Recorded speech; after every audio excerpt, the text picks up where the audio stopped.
This video shows how to correctly remove the sample holder from the MiniTEM microscope using the sample exchange wizard.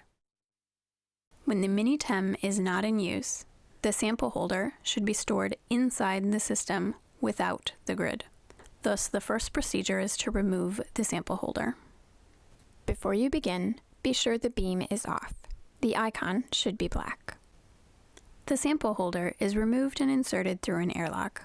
It is necessary to monitor the vacuum inside this airlock with the airlock chamber attribute.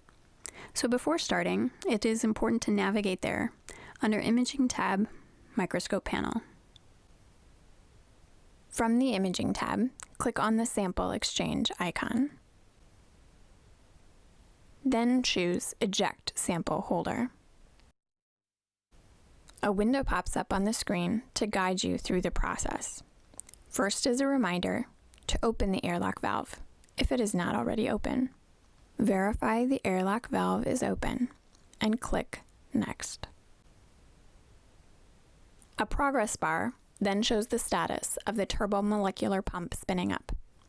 This makes a loud sound and may take a few minutes.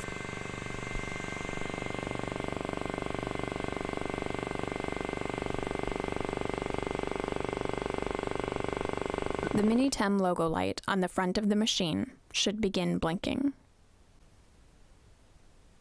You can monitor the rotation speed of the pump, measured in Hertz, under the microscope panel. Another progress bar shows the status of the air being evacuated from the airlock. This will also take a few minutes. When the MiniTEM logo light is solid, and the airlock chamber pressure is stabilized under 23 nanobar, then you know it is okay to continue the process. The pictures in the wizard run on a loop, so there's no need to hurry.